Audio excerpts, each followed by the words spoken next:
பக்தி ஒளி நேயர்கள் அனைவருக்கும் வணக்கம். அடுத்ததாக இந்த பதிவுல நான் பார்க்கக்கூடிய ஒரு விஷயம், பக்தி ஒளி நேயர்கள் உண்மையிலே எல்லாருமே அதிர்ஷ்டக்காரர்கள் அப்படின்னு சொல்லலாம். உண்மையிலேயே நிறைய அதிர்ஷ்டக்காரர்கள் அப்படின்னு தான் சொல்லணும். ஏன்னு கேட்டா சில விஷயங்களை நிறைய விஷயங்கள் நம்ம தெரிஞ்சுக்கணும். நிறைய பேர் எனக்கு ஃபோன் பண்ணி, இந்த பக்தி ஒளியில நிறைய பேர் எனக்கு ஃபோன் பண்ணுவாங்க, சுவாமி இந்த பதிவு நான் கேட்டேன், எனக்கு உண்மையிலே அந்த பதிவு எனக்கு ரொம்ப சிறப்பா இருக்கு, இது வரைக்கும் இந்த மாதிரி சொன்னது இல்லை, அந்த அளவுக்கு எல்லாருமே சொல்லுவீங்க.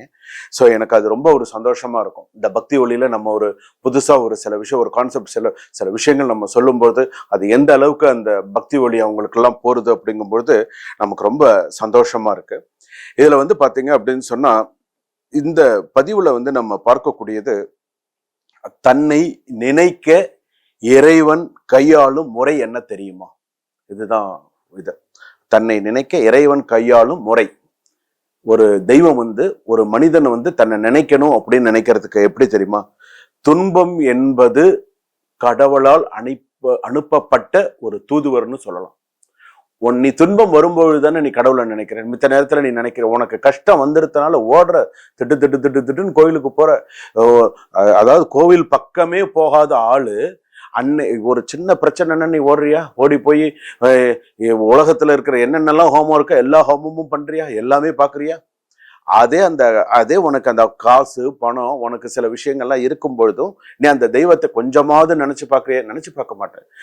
யாராவது சாமி கும்பிட்றாங்க அப்படின்னு சும்மா அப்படி சொல்லி கும்பிட்டு ஏதோ அப்போ எல்லாம் உங்ககிட்ட இருக்கு, அப்ப நீ அதை நீ கும்பிடுறது கிடையாது. அப்போ நான் எதுக்காக இந்த ஒரு விஷயத்த நான் சொல்றேன் அப்படின்னு கேட்டா, ஏதாவது ஒரு கோபத்தால் சாதிக்க முடியாததை பொறுமையால் சாதிக்கலாம். அது மட்டும் ஞாபகத்தை வச்சுக்கோங்க. என்னைக்குமே கோபத்தால ஒரு விஷயத்த சாதிக்க முடியாது, ஆனா உங்க பொறுமையால நிறைய சாதிக்கலாம். அது ஒரு முக்கியமான ஒரு விஷயம்.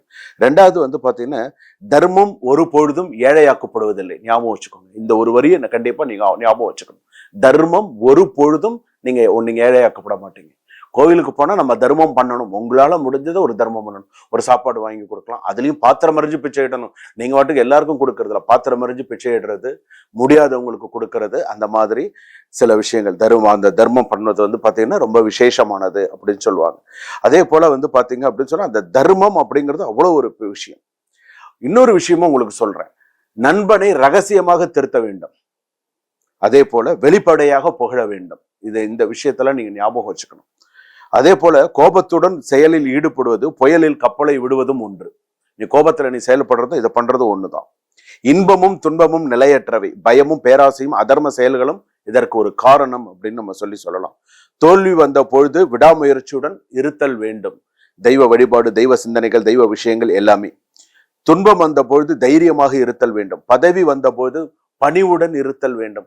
அதாவது நீ ஒரு பெரிய ஒரு பதவி உனக்கு கிடைச்ச ஒரு பெரிய பதவியில வந்துட்ட அப்படின்னு சொன்னா, உடனே அந்த இடத்துல உனக்கு பணிவு இருக்கணும் அப்படின்னு சொல்லுவாங்க. பணிவா அந்த இடத்துல நடந்துக்கணும். பணிவா சில விஷயம், நீ அங்க போயிட்டு நான் யார் தெரியுமான்னு கேட்டேன்னு வச்சுக்கோங்க, அவ்வளவுதான். அதாவது ஒரு சிம்பிளா ஒரு வழி சொல்லுவாங்க, என்னென்ன,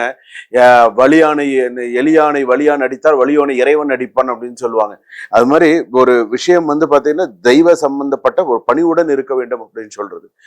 ஏழ்மை வந்த காலத்திலும் நேர்மையாக இருக்க வேண்டும் சொல்லு. ஏழ்மையா நீ கஷ்டப்படுறியா, நேர்மையா இரு, அதுக்கு தகுந்த உனக்கு ஒரு நல்ல விஷயங்கள் உனக்கு கிடைக்கும் அப்படின்னு சொல்லுவாங்க. செல்வம் வந்த பொழுதும் எளிதாக வாழ்தல் வேண்டும். சில பேர்கிட்ட நிறைய காசு பணம் இருக்கும், ஆனா ரொம்ப சிம்பிளா இருப்பாங்க. நானே என் கண்ணால நிறைய பேரை பார்த்திருக்கேன்.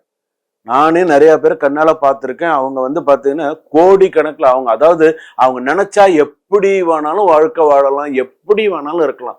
ஆனா அவங்க இன்னைக்கு இருக்கிறவங்க கொஞ்சம் பணம் வந்துட்டாலே 8 கையில 4 இந்த கையில பாத்தீங்கன்னா எல்லாத்துலயும் மோதிரம் என்ன, பிரேஸ்லெட் என்ன, செயின் என்ன, ஆரன் என்ன, பாத்தீங்கன்னா மத்தவங்க எல்லாம் ரொம்ப அப்படியே ஏளனமா பாக்குறது என்ன, அப்படியே பாத்தீங்கன்னா ரொம்ப ஒரு இதுவா பார்ப்பாங்க. ரொம்ப ஒரு, அதாவது நல்லா திடீர் பணக்காரன் கையில அப்படியே போட்டுட்டு அப்படியே தன்னை காட்டிக்கிறது.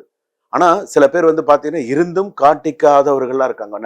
அதான் அந்த சில பேர் பணம் இருந்தும் அதை வெளியில காட்டிக்க மாட்டாங்க. சாதாரணமா இருப்பாங்க. அதுதான் அதுல இருக்கக்கூடிய விஷயம். அது அந்த ஒரு ஆட்டம்லாம் இருக்காது. அவங்க எல்லாம் பாத்தீங்கன்னா சாதாரணமா இருப்பாங்க. அது கண்டிப்பா உண்டு. அதாவது ஒரு விஷயம் மட்டும் நீங்க ஞாபகம் வச்சுக்கோங்க. புதைக்கப்படவில்லை, விதைக்கப்பட்டு இருக்கிறோம். அதை நினைச்சுக்கோங்க. என்று நினைக்கும் எந்த விதையும் வாழ்க்கை அஞ்சறது இல்லை. அந்த அளவுக்கு பாத்தீங்கன்னா ஒரு சில விஷயங்கள்லாம் இருக்கு. அதே போல நம்ம தெய்வத்துக்கிட்ட அப்படின்னு சொல்லும் போது ஒரு ஒரு சுவாமியும் ஒவ்வொரு தெய்வ விக்கிரகமும் ஒரு ஒரு கோவில்ல போய் நீங்க வழிபாடு பண்றீங்க, ஒவ்வொரு விஷயங்களும் நீங்க தெய்வத்துக்கிட்ட போய் வழிபாடு பண்றீங்கன்னு சொன்னா அது ஆத்மார்த்தமான வழிபாடாக இருக்க வேண்டும். ஆத்மார்த்தமான வழிபாடாக இருக்க வேண்டும். வழிபாடுல வந்து 3 வழிபாடு சொல்றாங்க. 3 வழிபாடு, அதாவது வந்து 3 வழிபாடுல என்னென்ன மாதிரியான வழிபாடு வந்து பாத்தீங்கன்னா ஆத்மார்த்த பூஜை, பரார்த்த பூஜை, நித்திய பூஜை அப்படின்னு சொல்லுவாங்க. எத்தனை பேர் வீட்டுல நித்திய பூஜை பண்றீங்க? எத்தனை பேர் இந்த பரார்த்த பூஜை பண்றீங்க? ஆத்மார்த்த பூஜை எத்தனை பேர் பண்றீங்க? இன்னைக்கும் அதெல்லாம் செய்யறவங்க ரொம்ப ரொம்ப ரொம்ப ரொம்ப குறைவு. அதனாலதான் இன்னைக்கும் நம்ம கிட்ட சில விஷயங்கள் நம்ம கிட்ட வரதில்லை, நம்ம கிட்ட சில விஷயங்கள் இது பண்றதில்ல. ஒரே ஒரு விஷயம் சொல்றேன். இன்னைக்கு நீங்க ஒரு குலதெய்வம் கோயிலுக்கு ரொம்ப நாள் கழிச்சு நீங்க போறீங்க, ரொம்ப நாள் குலதெய்வமே தெரியல, தெரிஞ்சு ஏதோ ஒரு விஷயத்துக்கு நீங்க கோயிலுக்கு போறீங்கன்னு வச்சுக்கோங்களேன். போகும்பொழுதே சில பேருக்கு அபசகுணமா சில விஷயங்கள் தடங்கள் ஆயிடும். நீ வராத, அந்த இடத்துக்கு அவங்கள போகவே விடாது, நீ வராத, நீ வரவே வேண்டாம், தடங்கள் ஆயிடும், போக முடியாது. அந்த மாதிரியான விஷயங்கள்லாம் நிறைய உண்டு. அதே போல இன்னொரு விஷயம் வந்து என்ன அப்படின்னு கேட்டீங்கன்னா, குலதெய்வம் கோவில் அதாவது ஒரு சில கெட்ட விஷயங்களை உடனே காமிச்சிடும்.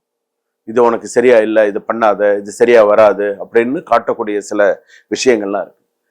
இன்னைக்கும் நீங்க தெய்வ வழிபாடு, ஆத்மார்த்த பூஜை, பரார்த்த பூஜை, நித்திய பூஜை, வீட்டுல தினமுமே பூஜை பண்ணணும்னு சொல்றாங்க. வீட்டுல தினமுமே விளக்கேத்தி சாமிக்கு உங்களுக்கு தெரிஞ்ச சுலோகத்தை சொல்லி தினமுமே தெய்வ வழிபாடு அப்படிங்கிறது பண்ணணும். விளக்கெறியணும், வீட்டுல 2 வேளையும் வீட்டுல விளக்கெறியணும். குடும்பத்துல எல்லாரும் அனுசரிச்சு போகணும். குடும்பத்துல சண்டை இருக்கக்கூடாது. தெய்வ வழிபாடு அப்படிங்கிறது மிக முக்கியமானது. அதாவது இன்னைக்கு நீங்க கோவிலுக்கு போய் சாமி கும்பிடுறீங்க, ரைட்டு. கோவிலுக்கு போய் நீங்க சாமி கும்பிடுறீங்க, சாமி உள்ள போய் மூலஸ்தானத்தை பார்த்து சாமி கும்பிடுறீங்க. சாமி கும்பிடுறோமா, சாமி கும்பிடுறோம். வீட்டுல வந்து நம்ம என்ன பண்ணுறோம், சில பேர் தெய்வ விக்கிரகங்கள்லாம் வச்சு வழிபாடு பண்றாங்க. முருகன், விநாயகர், சுவாமி, அம்பாள், நந்தி, சில பேர் வீட்டுல வச்சு வழிபாடு பண்றீங்களா? பண்றீங்க. சித்திரபிம்பம் என்று சொல்லக்கூடிய அந்த படத்துக்கும் வலிமை உண்டு. நீங்க படம் வீட்டுல சாமி படம் வச்சிருக்கீங்க இல்லையா, அந்த சித்திர பிம்பத்திற்கும் வலிமை உண்டு. ஞாபகம் வச்சுக்கோங்க, அதுக்கும் ஒரு சக்தி உண்டு. ஒண்ணும் இல்லை, இப்போ கோவில்ல நாங்க பாலாலயம் பண்றோம் இல்லையா, கோவில்ல போய் நாங்க ஒரு சுவாமியை பாலாலயம் பண்றோம். சுவாமியில இருந்து எதுல நாங்க ஆவாகனம் பண்றோம், பூஜை பண்ணோம், அத்தி பலகையில அதை வரைஞ்சி அந்த சுவாமியை வரைந்து கொடுக்குறாங்க. அதுலதான் நம்ம அத்தி பலகையில ஆவாகனம் பண்ணி பூஜை பண்றோம். அதுக்கப்புறம் அத்தி பலகையில இருந்து எடுத்து திரும்ப கலசத்துக்கு அப்புறம் திரும்ப சுவாமி கிட்ட சமர்ப்பணம் பண்ணி உயிர் கொடுத்து அந்த சுவாமிக்கெல்லாம் பூஜைகள்லாம் நியாசங்கள்லாம் சொல்லி பூஜைகள்லாம் செய்து சிறப்பா பண்றோம். அப்ப அந்த சுவாமி படத்துக்கும் எவ்வளவு ஒரு விசேஷம் இருக்கு பாருங்க. அப்போ அந்த தெய்வ வழிபாடு உனக்கு ஒரு, நீ தெய்வத்தை அதாவது தெய்வம் வந்து உங்களுக்கு வந்து எந்த நேரத்திலையும் ஒரு விஷயம் ஞாபகம் வச்சுக்க, எந்த தெய்வமும் உங்களுக்கு கெடுதல். நீ சாமி கும்பிட்டாலும் சரி, நீ கும்பிடாட்டாலும் சரி, உனக்கு எந்த தெய்வமும் உனக்கு துரோகம் பண்ணாது.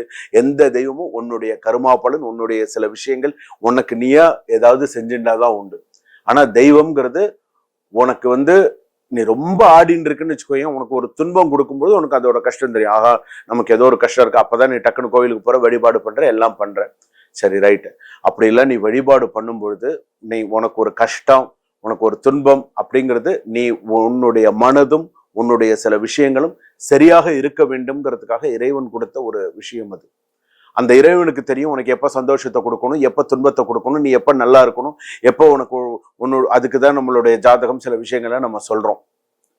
அதனால தெய்வ வழிபாடு அப்படின்னு நீங்க சொல்லும்போது தினமுமே ராஜகோபுரம் இருக்கக்கூடிய ஆலயமோ, எத்தனையோ பேர் ராஜகோபுரம் இருக்கக்கூடிய கோவிலுக்குலாம் சில பேர் போறாங்க, பக்கத்திலே இருக்கும், போக முடியாமல்லாம் இருக்காங்க. ஒரு கோவிலுக்கு போறீங்க அப்படின்னு சொன்னா நேரா நிறைய இன்னைக்கு நான் கஷ்டங்களை அனுபவிச்சுட்டு இருக்கேன் அப்படின்னு சொன்னா திங்கக்கிழமையில போங்க, திங்கக்கிழமையில போய் செய்யுங்க. திங்கக்கிழமையில சாயங்கால நேரத்துல போங்க. அதுதான் ரொம்ப விசேஷமான திங்கக்கிழமையில சோமவாரம் என்று சொல்லக்கூடிய மாலை நேரத்துல சிவாலயத்துக்கு போய் இது வரைக்கும் நீங்க நினைச்சிருக்கக்கூடிய முதல்ல போய் உட்காருங்க. போன உடனே விளக்கேத்துறதுலாம் பண்ணுங்க. முதல்ல போய் சுவாமி சன்னதியில உட்கார்ந்து மனசார ஒரு முதல் 10 நிமிடம் முதல்ல சுவாமியை பிரார்த்தனை பண்ணுங்க. 10 நிமிடம் பிரார்த்தனை செய்து அடுத்த ஒரு 5 நிமிடம் அடுத்ததாக ஒரு 5 நிமிடம், இந்த 5 நிமிடம் விளக்கேத்துறது. பஞ்ச தீபம் விளக்கேத்துங்க. பஞ்ச தீபம் 5 தீபம் ஏத்துங்க. 5 தீபம், இப்படி ஒரு விளக்கு, இப்படி ஒரு விளக்கு, இந்த பக்கம் ஒரு விளக்கு, இந்த பக்கம் ஒரு விளக்கு, 4 பக்கமும் 4 விளக்கு எரியணும், நடுவுல வர விளக்கு எரியணும். பஞ்ச தீபம். முருகனுக்கு எப்படி 6 தீபம் ஏத்துறோமோ அது போல முருகப்பெரு, அதே போல சிவபெருமானுக்கு பஞ்ச தீபம் 5 தீபம் ஏத்துங்க. 5 தீபம் ஏற்றி 5க்கும் சுத்தி பூ வைங்க. 5 அந்த சுவாமி அதை சுத்தி பூ வைங்க. பூ வைத்து வழிபாடு செய்து மனசுல நல்லா உங்களுடைய துன்பத்தை மனசுல நினைச்சு பிரார்த்தனை பண்ணுங்க. நான் இன்னைக்கு இந்த நேரத்துல இந்த கஷ்டத்தை நான் அனுபவிச்சுட்டு இருக்கேன், எனக்கு இந்த கஷ்டம் எனக்கு தீரணும், சுவாமி கிட்ட மனசார பிரார்த்தனை பண்ணுங்க. மனசார பிரார்த்தனை பண்ணிட்டு நேரம் இருந்தால், உங்களுக்கு நேரம் இருந்தால் சுவாமிக்கு ஒரு அர்ச்சனை, 2 தேங்காய் வெத்தலை பாக்கு பழமோ இல்ல வில்வதனமோ சுவாமிக்கு உங்க பேரு நட்சத்திரம் சொல்லி அர்ச்சனை பண்ணி அந்த பஞ்சதீபத்தை பண்ணிட்டு வந்தீங்க அப்படின்னு சொன்னா உங்கள் வாழ்க்கை, உங்களுடைய துன்பம் குறைந்து நீங்க அமோகமா இருப்பீங்க. கோவப்படாதீங்க, எல்லார்கிட்டயும் அன்பா இருங்க, அன்னதானம் கொடுங்க, நிறைய நல்ல விஷயம் செய்யுங்க. ஆலயம் தொழுவது சாலவும் நன்று என்று சொல்லக்கூடிய வாக்கு இருக்கிறாங்க. நேரம் கிடைக்கும் போது கோவிலுக்கு போங்க, நிறைய வழிபாடு பண்ணுங்க, வாழ்க்கையில அமோகமா இருங்க, எந்த குறை இல்லாமல் அமோகமா நீங்க இருங்க.